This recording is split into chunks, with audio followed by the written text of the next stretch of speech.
Yo, what's good? You're watching the Boombox Video Show. I'm your host, RZ Rhymestein. In this episode, we had our co-host Cassette do an interview with a really cool artist who goes by the name of YellowBunny. So go check it out. I'm missing the motive for taking control, taking my time as I'm losing my soul. Don't know where I'm going, it's taking its toll. All the method I'm smoking is death in a bowl. I roll, thinking over my life. See, the more that I start and the more I get high. Can't let it go, I just have to decide. Do I die doing dope or escape with my rhymes? Let the fame be my high so I never withdraw. It's the game I reside to the day that I ball. No more shame on my mind, no more fear that I'll fall. I got one thing on my mind and it's the day fame will call. Hip hop changed me inside when decide take it off. People drain me in life and I don't know the rest of these bars. Apparently. Woo! Yo, welcome to the Boombox Video Show. I'm one of your co-hosts, Cassette, and today we're sitting down for an interview with singer, songwriter, rapper extraordinaire, YellowBunny. What's good? How's it going, YellowBunny? It is going swell. Thank you so much for being a part of the show. I'm so stoked to have you featured on one of our episodes. Thank you. Thank you for having me and thank you for coming out and being able to do this. No problem. I'm super stoked to just have you on the show. There's so much that I've been wanting to know about you, and I think our listeners and viewers feel the same way. So for people that aren't quite familiar with you, could you give us an introduction about who you are and where you're from? My name is Alexis YellowBunny. I am from Kamloops, BC. I moved out to Vancouver in 2019 to do music, and since then I've been putting out mad collabs and trying to rebuild my music. I talk about addiction. And I'm 8 months clean, so.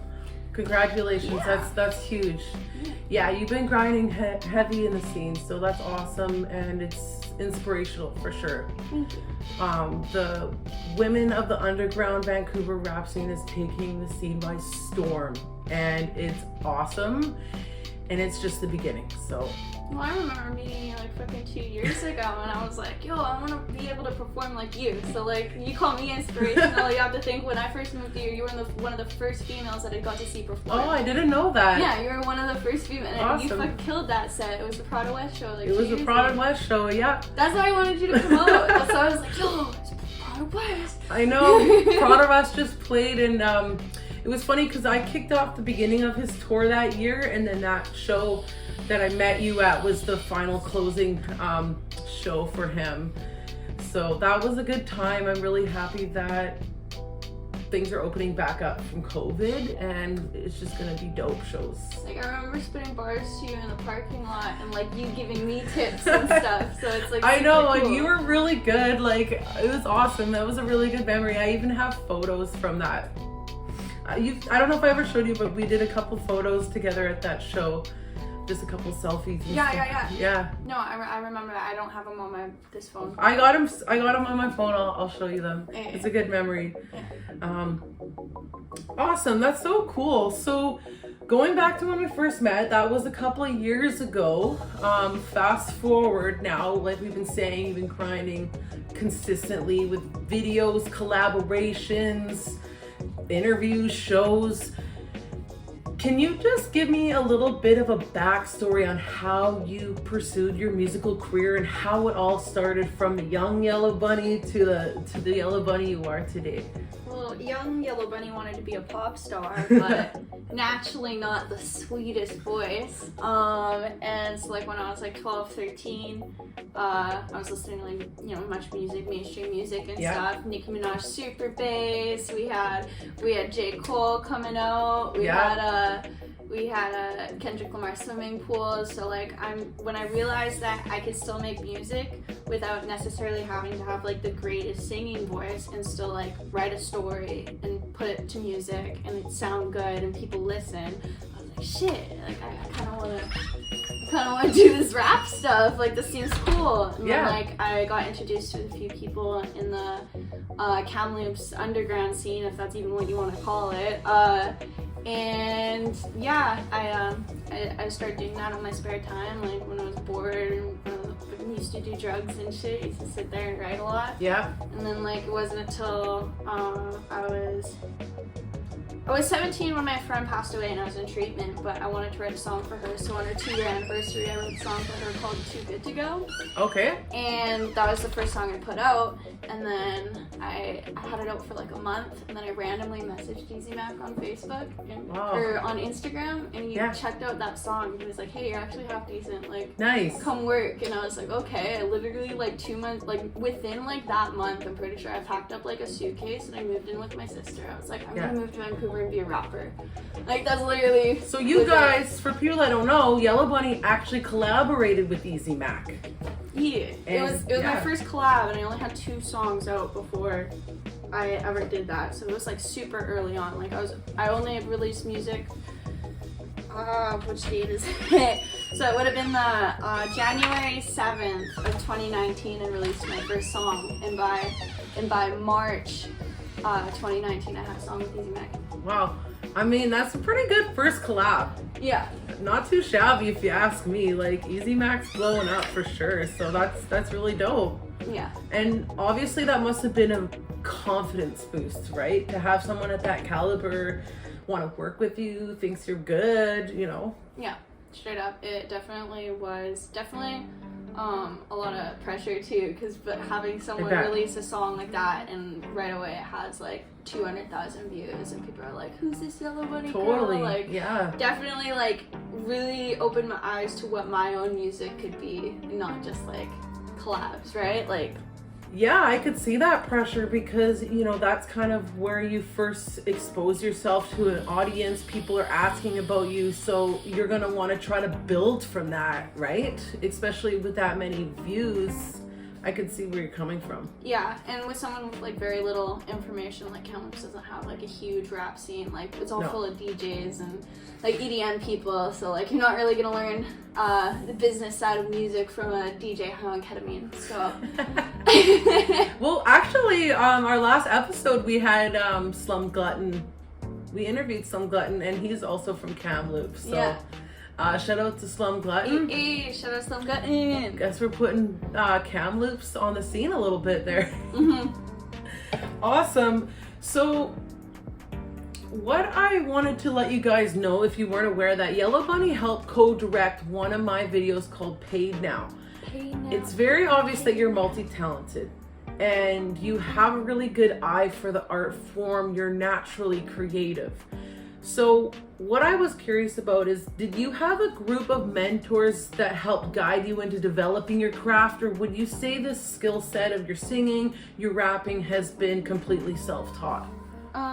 Definitely, like, I have like people like I ask for advice about, and you know, like they give me their opinions, and people I care about their opinions, but at the end of the day, it's like mainly what like I feel comfortable with and what I just my instincts are like telling me. I'm like, this sounds good, this is what I like, and like with pictures and like videos and stuff, like I always have like an image in my head where like I assume it's gonna look like. Sometimes it turns out worse, sometimes it turns out better, but like I mainly just, you know, like go with the flow. I'm not a very technical person. I haven't went to school for anything. I'm just like, I haven't went to school for anything, guys. I'm homeschooled. No. But like I'm not good at computers or anything. Like I just kind of go with my instincts, and I have some sort of like creative flow, right? Absolutely, you definitely have you have a good creative passage, and I'm really happy that you're trusting that intuition, because that passion definitely the word. stumps. I was like, it's in there. I don't know what the word is. Well, you know, and as we develop into our musical career, it's really easy to doubt yourself, and sometimes we just want to please everybody, but at the end of the day, just following that intuition that we're talking about is really going to lead you in the direction of your own brand, your own image, because we have so many people in the scene right now. I think it's just so important to stand out from the rest. Yeah, and be true to yourself. Like, you don't need to, I don't even listen to, honestly, like that much local. Like there's a few artists that like, you know, like I'm like, I really like this one song of yours, and I will play it, but honestly I don't even listen to like a lot of mainstream music. I try to keep my music very isolated, so I don't have like too many influences on me. 100%. So I wanted to ask you about your song Pressure. That's like one of my favorite songs by you, and it seemed to be a jumping off point for you in your musical career. Fast forward about a year or so, I noticed you did Pressure Part 2. Can you explain to us why you chose to do a part 2 of that song called Pressure? So like the first Pressure 1, if you want to call it that, was definitely just like based off of like, I kind of wanted to explain where I came from and, you know, like that I do struggle with addiction, but I also wanted to touch a little base on like the pressure I felt new coming into the scene. Right. But mainly as a good introduction, like, you know, like I felt like, you know, everybody's under pressure, especially to put out a good video, a good song, you know what I mean? Like make good connections and stuff like that, like make sure, you know, you're not saying the wrong things at the wrong times, like everybody feels fucking pressure, so I thought it was a good song, like good descriptive song title, and I say it. And so when I came up with Pressure Part 2, originally it was called Confessions, and I wrote it when I was just in a super dark place, when I was in like a really abusive relationship. I was really high, like addicted to drugs, like hard drugs and stuff, and this is after I've done my collabs, like I've done like a decent amount of videos myself, and this abusive relationship wouldn't let me go to the studio and make my own music anymore, and it was just like a really like hard place to be in, because like as an artist I knew that's what I wanted to do, but like as a girlfriend at the time, like I wasn't allowed to explore any of my creativity, and it was just like hard, like knowing my fans and my like friends are like worried about me and like wanting me to get back into music, and I was just like stuck in addiction and stuck in this fucking dark pit of misery. And I definitely I went through a whole process of Pressure Part 2. It's had 3 different beats. It's been remastered 3 different times. Wow. I've changed the name like 3 different times. And the beginning line is, I'm finally confessing all of this pressure I'm under, I'm trying my best. And I thought about that for a while, and I was like, you know what? After all my music got deleted, I wanted a new introduction to the rap scene, because I didn't feel like the way that everything got cut off, it wasn't fair. And what other way, as the same way I got introduced at the beginning, right? Like Pressure, for sure. Give you a Pressure Part 2, let you know where I'm at, what I was feeling, why I've been gone for so long, just kind of like a conclusion or an explanation to like what was happening. Just kind of reaching back to your audience, right? Yeah. And building that connection, I think, is when you show that vulnerability too, that it builds a connection with people because they're going through the same shit. Yeah. So that's really cool. I didn't know that, so I wanted to ask that. So you are very diverse with your subjects. You can do the hard bar battle rap style. You talk about your addiction and depression, and then the latest collaboration you did with Tiny Wings titled Hit Decline. It's a lot more of a fun, playful song. So again, it's obvious that you're being diverse with your subjects.